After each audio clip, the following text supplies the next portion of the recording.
마지막 만찬의 세 가지 경고 말씀이란 제목이 되겠습니다. 이제 결전의 날이 다가왔습니다. 먼저 6월절 음식을 먹으려고 합니다. 최후의 만찬입니다. 영적, 육적 싸움을 위한, 무장을 위한 마지막 체력 보충이라고도 할 수 있습니다. 기력이 약하면 싸울 의지도 없고 힘도 약하기 마련이지요.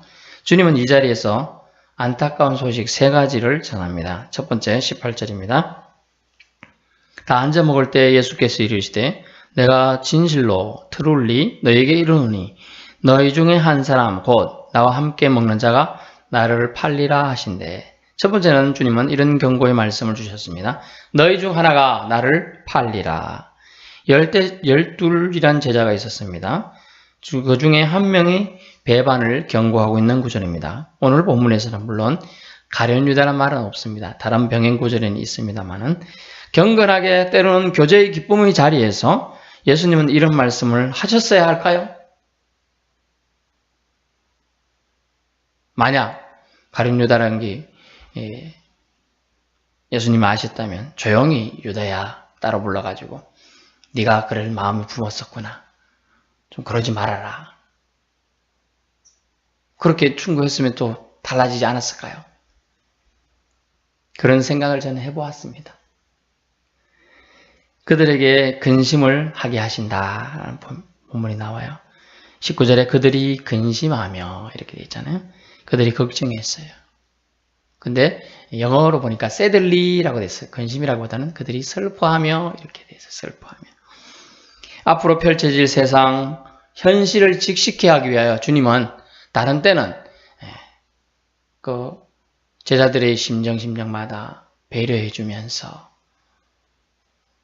지켜주고 보호해주고 이런 사랑의 마음이 많았습니다만은 오늘도 물론 사랑의 마음이 담겼지만은 직설적으로 이제 사실을 말씀해 주는 겁니다. 현실을 이제 봐야 한다. 이제 너희에게도 고난이 올 거다라는 얘기죠. 왜냐하면 고난은 내가 먼저 겪겠지만 그것을 너희에게도 지나가지 않으리라는 겁니다. 너희가 따라다닌 스승은 이제 너희와 함께 할 수 없다는 것을 너희는 이제 인정해야 한다. 스스로의 믿음으로 서야 할 때가 임박했음을 알려주는 것이죠.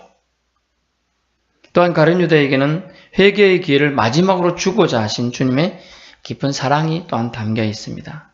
안 그랬다면 유다야 네가 나를 팔 것이다. 유다가 몰랐을까요? 알고 있었겠죠. 그들이 근심하며 하나씩 나는 아니죠. 나는 아니죠. 라고 말하기 시작하여 12명이 다 그렇게 말을 했다는 거예요. 최후의 만찬이란 마지막 만찬이란 성화가 있는데요. 그것을 여러분 보신 적이 있는 분이 있겠지만은 아주 만찬이니까 즐겁게 유용하게 볼 것 같지만 실제로 자세히 보면 예수님 왼쪽으로 세 번째 가룟 유다가 위치해 있고 이렇게 손을 이제 음식그릇에 손을 딱 넣다가 예수님이 너희 중 하나가 나를 팔리라니까 놀래가지고 옆에 있는 소금을 툭 쳤어요. 그게 소금이 쫙 흩어져 있는 거예요. 당황해가지고. 여러분은 그런 거 못 보셨구나. 잘 보신 거예요. 그 옆에 오른쪽에 베드로가 앉아갖고 요한 보고 툭툭 치면서 옆구리 찌르면서 누군가 물어봐. 이렇게 얘기하고 있는 장면을 마지막 만찬, 최후의 만찬에서 그려져 있는 거예요. 그것은 그림이고요. 물론 이제 작가의 상상력이 좀 가미되어 있겠습니다만은 실제로 마지막 만찬은 실제로는 우울한 만찬이죠. 이런 예수님이 자기를 따라다니고 자기가 애제자로 키웠던 12명 중에 한 명이 자기를 팔리라. 여러분, 진리를 쫓고 도를 추구하던 세상의 종교들이 많습니다. 부드히스트, 불교도, 도교도, 유교도 스승을 팔아먹은 놈은 없어요. 다 스승을 높여주고 제자들이 경전 만들고 다 습대성하고 했어요. 스승을 팔아먹는 일을 주저하지 않고 하는 한 사람이 있다는 거죠. 이게 가룟 유다의 일일까요? 제가 말한 가룟 유다의 입장에 저도 그랬을 가능성이 너무합니다. 계산적이고 타산적이고 합리적인 생각으로 똘똘 뭉쳐 있다 보니 내가 예수님을 따라다닌 이유랑 예수님이 지금 하고자 하는 일이랑 너무나 다르거든요. 예수님은 평화의 왕으로서 오셔서 세상에 평화를 주기 위해서 자신을 희생하겠다고 얘기하시는데, 가룟유다가 생각한 세상은 로마를 뒤집어 엎는 거죠. 그런 갈등 상황이 숨겨져 있는 거예요. 이 한마디씩 너희 중에 하나가 나를 팔리라는 이 갈등 상황을 증폭시키는 거죠. 무난히 그 밤에 그냥 조용히 먹고 마시면서 그런 얘기를 하면서 보낼 수도 있었겠지만, 갈등 상황은 증폭시켜서 터뜨려버리고 골문걸 터뜨려버려서 다시 상처가 생기지 않게끔 도려내는 그런 과정을 지금 예수님은 하고 계시는 거예요.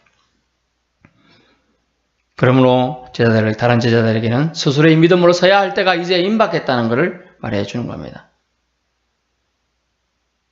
가룟유다에게는 다시금 회개의 기회를, 다른 제자들에게는 믿음에 안주하던 모습을 이제 뒷골이 나는 알을 깨고 나오는 그 작은 애벌레들의 몸짓과 알을 깨고 나오는 작은 새의 몸짓, 버팅기며 나오면서 고난을 향해 나오는 힘이죠. 어떤 소년이 유심히 작은 알을 보고 있었어요. 너무나 힘겹게 삐죽고 나오고 이렇게 하고 있는 것을 안타까워서 살짝 깨워줬습니다. 그렇게 좀 다른 것보다 쉽게 나왔습니다. 하지만 다른 것들은 깨어나오는 그 사투를 벌이고 나오다 보니 날개가 푸득푸득 힘이 들어가고 하니까 힘이 생겨서 금방 날았어요. 그러나 그 새는요, 쉽게는 나왔지만 버팅기며 나와도 생기던 힘줄들이 없어서 푸득푸득 하다가 결국 못 날고 다른 동물의 밥이 되어버리는 거예요. 고난은 결국은 유익이라 하는 말이 있잖아요. 고난은 결국 유익이 우리에게 주시기 위해서 주님이 우리에게 준다는 거예요. 물론 없는 생도 좋습니다만은 고난은 결국 하나님께서 우리에게 플러스를 주기 위해서 한 단계 더 성장하기 위해서 주셨다는 걸 오늘 본문을 통해서 이야기하고자 하는 거예요. 그러면서 잘못된 자는 잘못된 것을, 믿음 생활에 안주하고 있는 자는 그 정주하는 생활에서 깨어나는 것을 주님은 오늘 촉구하고 있는 단어가 너희 중 하나가 나를 팔리라. 앞에 적었으면 한 단어 붙여서 감히 나를 팔리라 하겠죠. 배반을 안 당해본 사람은 모르겠지만 당해본 사람은 그 쓴맛을 느끼고 평생 동안 머릿속에 가지고 있습니다. 저 같으면 다시는 그런 인간은 상종하지 않으리라. 그런 거죠. 예수님은 어떻게 했을까요? 그럼에도 예수님은 오늘 본문에 없지만 다음에 볼 내용이지만 쟤들을 잡혀가는 장면에서 저들은 놓아주라. 내가 간다. 이렇게 하면서 끝까지 제자들 향한 사랑을 보여주고 있는 장면이 다음에 나오게 됩니다. 오늘 본문을 통해서 너희 중 하나가 나를 팔리라. 이 말씀의 규정은 욕심은 위험하다. 이 얘기예요. 결국은 욕심은 위험하다. 욕심은 죄를 낳죠. 죄는 사망을 낳는 거예요. 욕심은 얼마나 위험한지 사람도 팔아먹는다. 며칠 전 TV 뉴스를 보고 아주 슬펐습니다. 난민들이 자기 나라의 전쟁을 피해서 보트피플 타고 넘어왔는데 그것을 이용해가지고 그 사람들이, 그쪽 지역의 땅의 사람들이 그 사람들을 잡아요. 말로는 보호한다고 하지만 납치해요. 그래서 인력시장에 팔아먹어요. 사람들을. 빵 한 조각에 판대요. 빵 한 조각에. 그런 짓거리들을 지금 현대에도 하고 있는 거예요. 욕심이 그렇다는 거죠. 욕심이. 나만 잘 되면 되고 나만 이득이 된다면 누구를 위해서 주님이 죽으셨는지를 잊어버리면서 이러고 있어요. 자기는 하나님 믿는다고 이거죠. 안 되는 거예요. 안 되는 거. 사람도 팔 수 있는 욕심, 무서운 겁니다. 이것은 사탄이 인간을 파멸시킬 때 사용하는 작전인데 이기심이라는 작전이에요. 이기심이라는 욕심이에요. 이 작전에 너희가 노출될 것인데 12 중 한 명이 이런 행동을 한다는 거예요. 그냥 가룟유다에게만 향한 말씀일까요? 현대를 살아가는 우리, 나에게 잘해주면 좋은 사람, 나에게 못해주면 나쁜 사람. 이 기준 아닌가요? 나에게 잘해주면 좋은 사람이지 당연히. 그러나 엄밀히 말하면 당신의 기준이에요. 여러분의 기준이에요. 그 사람이 진정 나에게 못하지만 이유가 있을 거예요. 내가 진정 못해서 나를 잘 되라고 그렇게 하는 것인지 어떻게 합니까? 저는 직감이 뛰어나서 아주 바로 알 수 있습니다. 그건 자기 생각이라니까요. 사탄은 이기심을 이용하는데요. 그 이기심의 도구로 지금 한 영혼이 팔리고 있는 장면을 주님은 안타깝게 보시면서 회개의 기회를 주시고자 너희 중 하나가 나를 팔리라 라고 얘기하고 계십니다. 주님이 이 말씀하신 주님의 마음도 얼마나 아프셨을까 저는 느껴지더라고요. 두 번째입니다. 주님은 이 자리에서 안타까우시 두 번째를 전합니다. 21절입니다. 인자는 자기에 대하여 기록된 대로 가거니와. 두 번째는 인자는 자기에 대하여 기록된 대로 간다. 참조 말씀 좀 보는 게 좋겠습니다. 시편 22편입니다.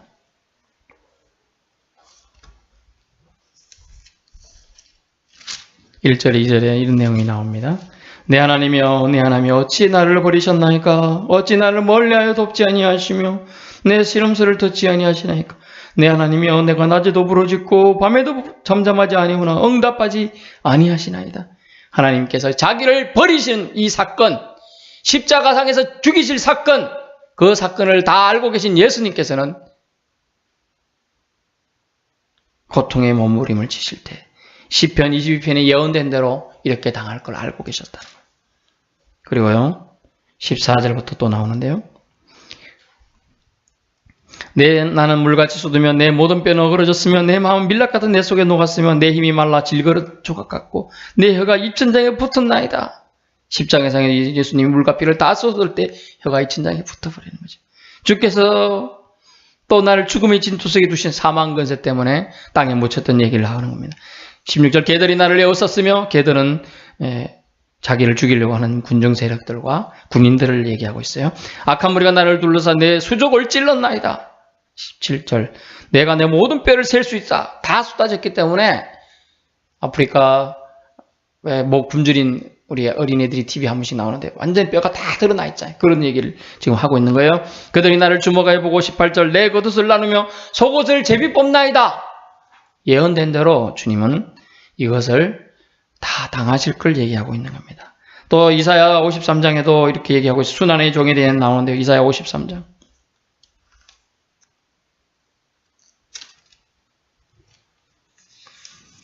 53장 3절부터 나옵니다. 그는 멸시를 받아 사람들에게 버림받았으며 간고를 많이 겪었으며 질고라 하는 자라 마치 사람들이 그에게서 얼굴을 가리는 것 같이 멸시를 당하였고 우리도 그를 귀히 여기지 아니하였도다. 그는 실로 우리의 질고를 지고 우리의 슬픔을 당하였거늘 우리는 생활 그는 징벌을 받아 하나님께 맞으며 고난을 당한다 하였노라. 그가 찔림은 우리의 허물 때문이요 그가 상함은 우리의 죄악 때문이라. 그가 징계를 받음으로 우리는 평화를 누리고 그가 채찍에 맞음으로 우리는 나음을 받았도다. 우리는 다 양 같아서 그릇 행하여 각기 제 길로 갔거늘 여호와께서는 우리 모두의 죄악을 그에게 담당시키셨도다. 그가 곤욕을 당하여 괴로울 때도 그 입을 열지 아니하였으며 마치 도수장으로 끌려가는 어린 양과 틀 깎는 자 앞에서 잠잠한 양같이 그 입을 열지 아니하였도다. 아멘. 이렇게 될 것을 주님은 예언하셨고 또 성취될 것을 알고 계셨습니다. 기록된 대로 되리라 가리라. 예수님은 하나님의 뜻을 이루기 위해 예언된 대로 행하여질 것을 아셨고 또한 그렇게 행하시기로 말씀하시고 있습니다. 그러면서 마지막 만찬으로 성찬의 의미를 새롭게 부여하시는데요. 죄와 죽음의 속박된 노예 상태로부터 구원과 해방을 기념하는 것이라고 이 성찬의 의미를 부여하고 있는 겁니다. 구원과 해방에 대한 기념.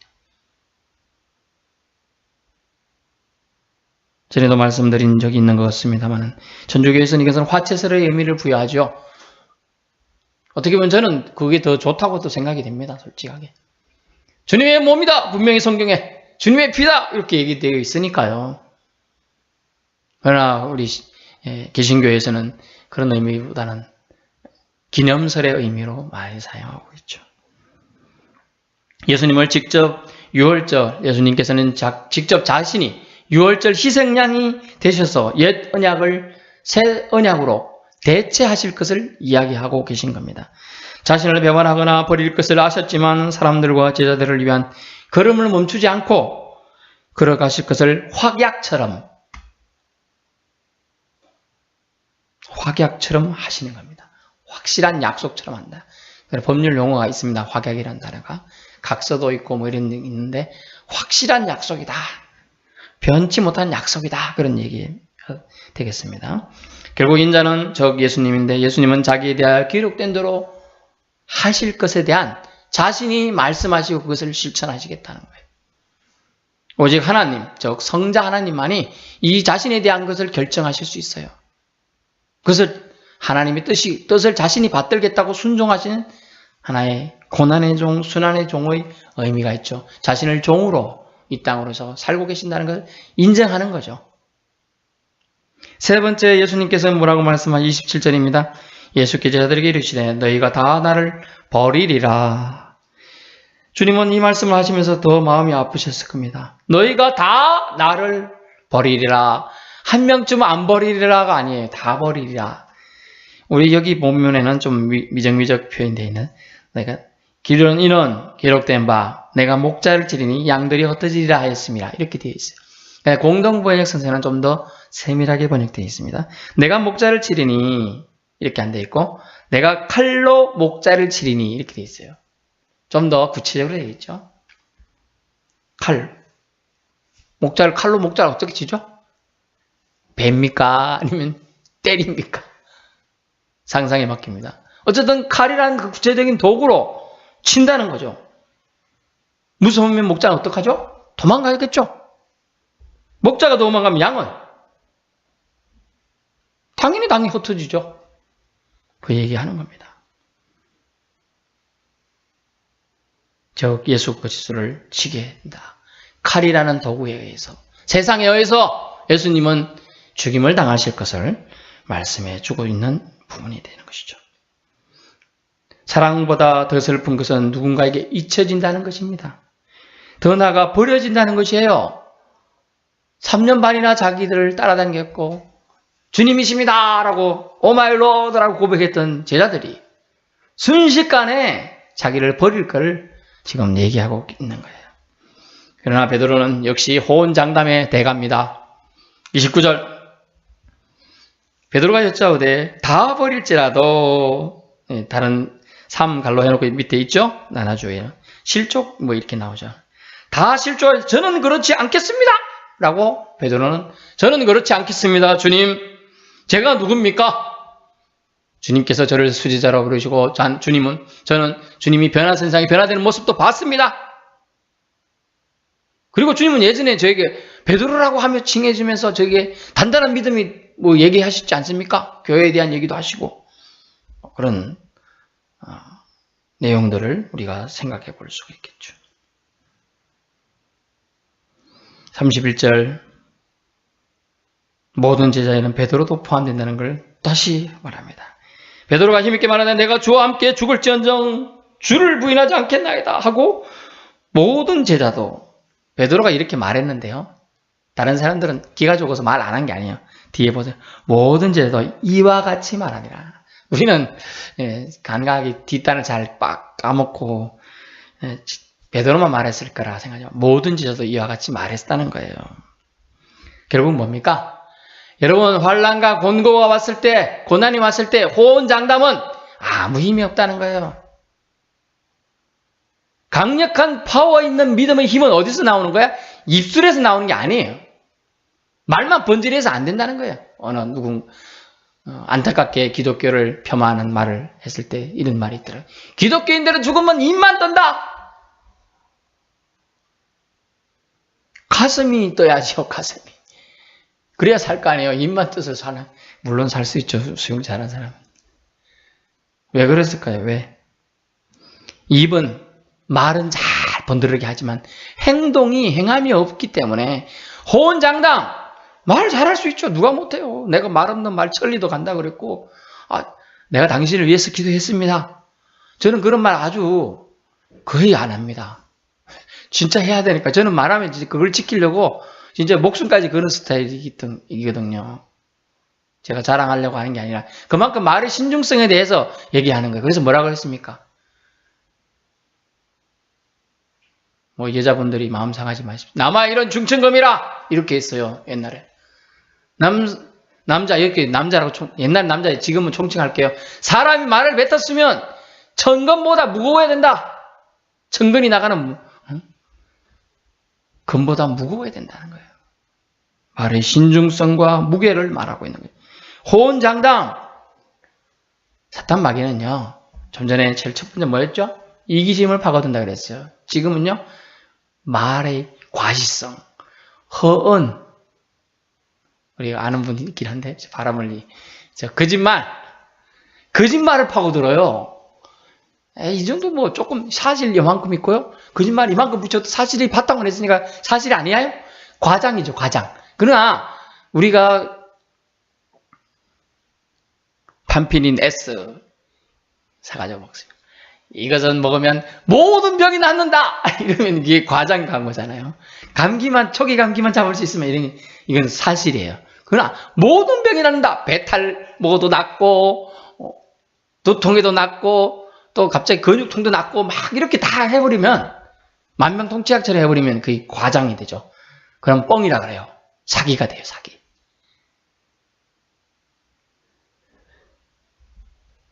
결국 호언장담을 우리 조심해야 된다는 거예요. 믿음의 고백은 잘해야 돼요. 이거 믿음의 고백으로 해석할 수 있죠. 저는 그래서 확신하기 위해서 주님이 좀 미심적으로 만약에 이렇게 말했어요. 30절에 내가 진실로 네게 이르니 오늘 이 밤 닭이 2번 울리기 전에 꼬꼬대 하기 전에 네가 3번 난 주님 몰라요. 난 저 사람 몰라요.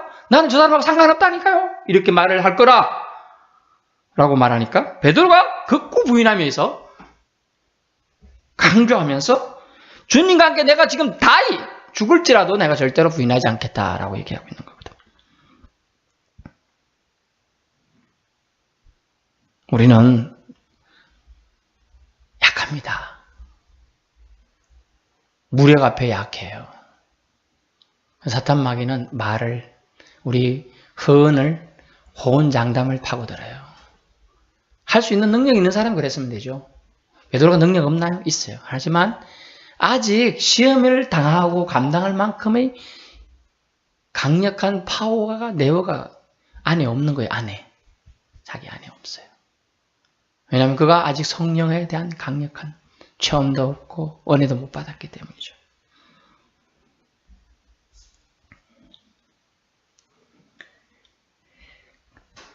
베드로처럼 모든 사람 말하고 저도 그럴 거라는 거죠. 저도 주님을 떠나지 않겠습니다. 저는 참 어릴 때 이런 생각을 많이 해봤어요. 저는 그런 얘기를 많이 들었거든요. 북한군이 들어와가지고 어느 교회 사람들 모아놓고 너 예수 안 믿는다 하면 살려주고 믿는다 하면 다 죽인다. 뭐 이런 얘기를 많이 들었어요. 그래서 저는 막연하게 생각을 많이 했어요. 초등학교 때부터. 나는 그때 뭐라고 할까? 예수님 안 믿는다고 하고 살까? 아니면 그냥 죽음을 택할 것인가? 여러분 그런 고민 안 했으면 저는 그런 고민을 그때부터 했다니까요. 믿음에 대한 정말 진실에 대한 그런 얘기를 해보았습니다. 근데 28절을 우리는 놓치지 말아야 될 게 있어요. 이름에도 주님은 참 반정의 스토리를 펴나갑니다. 28절 그러나예요. 그러나 죽음이 끝이 아니다. 너희가 흩어지는 것이 끝이 아니다. 이것을 그러나란 단어로 주님은 반전을 기약하고 있습니다. 주님이 부활하실 것, 먼저 제자들보다 갈릴리로 가실 것을 예언하신 것이죠. 주님은 미래를 말씀하십니다. 죽음이 끝이 아니라 그 후에 부활도 있고 그 후에 할 일, 즉 사명도 있음을 말씀하신 겁니다. 사명.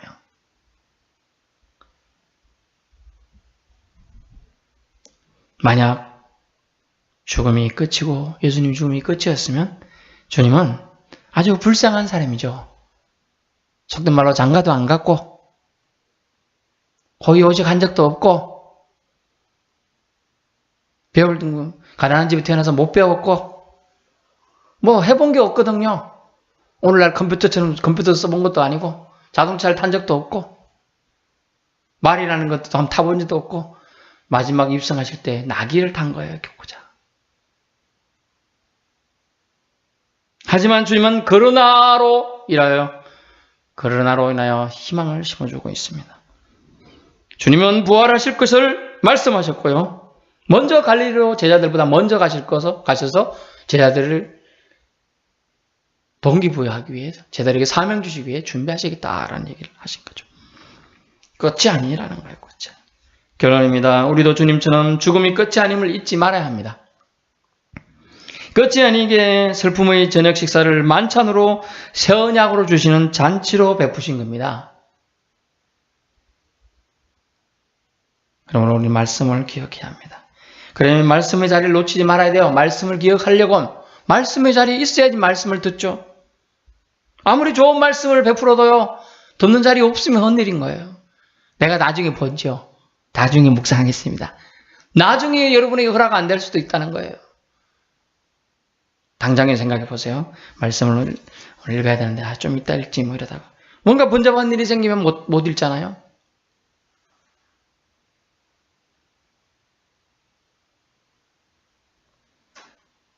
그러므로 우리는 말씀의 자리를 사수해야 합니다.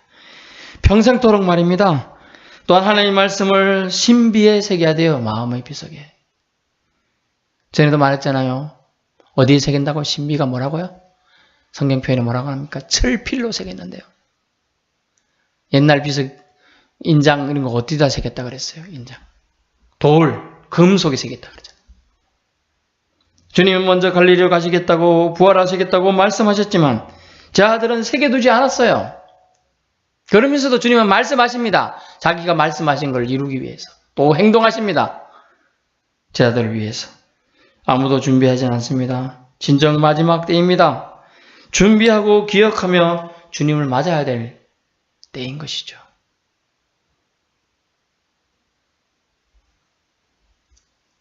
그래서 우리가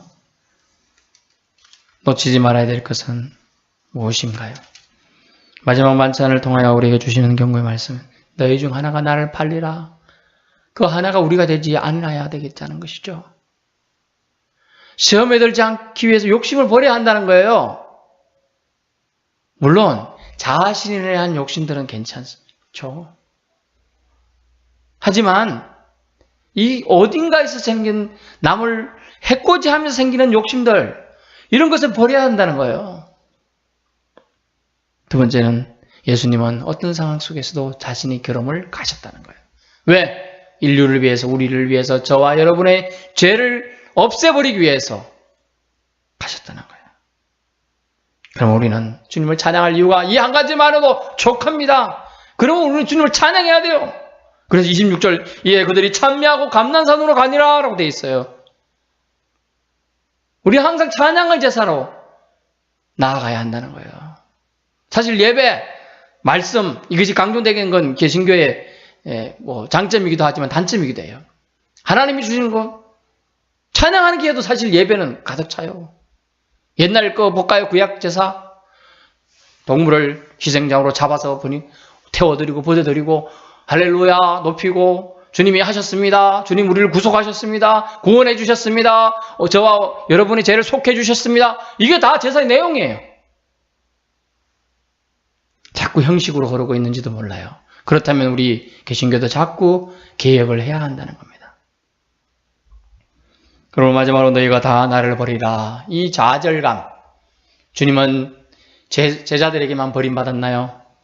사실은 자기 아버지, 하나님 아버지에게도 버림받는, 처절하게 버림받는 한 영혼이었음을 알 수가 있어요.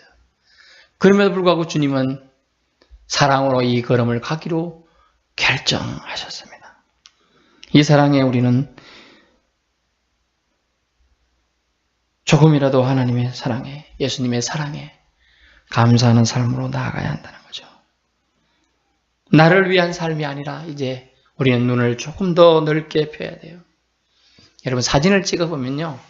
이렇게 사진기 갖고 이렇게 보면 이 안에서 있는 이것만 이렇게 보이는 겁니다. 하지만 여러분이 넓은 시각을 가지고 하나님의 시각으로 세상을 바라보면 활짝 다 보여요. 그러나 내 시각으로 보면 내 눈에 시력에 한계가 있어요. 2.0인 사람 잘 보이겠지만 제가 몽고 사람 한 분 만났는데 5.0이래요. 자기 시력은. 진짜 저쪽에 우리 그쪽에 신대원에 있을 때 우리 그 기숙사에서 보면 저쪽 글자가 큰 거만 보이고 저쪽에 작은 글자가 안 보이고 창문에 누가 있는 게 안 보이는데 그 사람 보인대요. 그래서 물었으면 누구냐? 그러니까 누구라 그래. 그래서 전화를 했습니다. 맞더라고요. 정말 눈이 좋더라고요. 시력이 좋은 사람에 따라서 안경에 따라서 달라지는 거예요. 그러나 하나님의 시각을 우리 눈에 장착한다면 다른 것들이 보이는 거예요.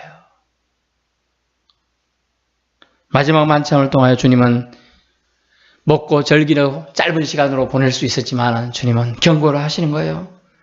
너희 중에 이런 자가 되지 말고 또 나를 버리는 그 안타까움에서 다처할 테지만 다시 딛고 일어서기 위해서 준비해야 한다.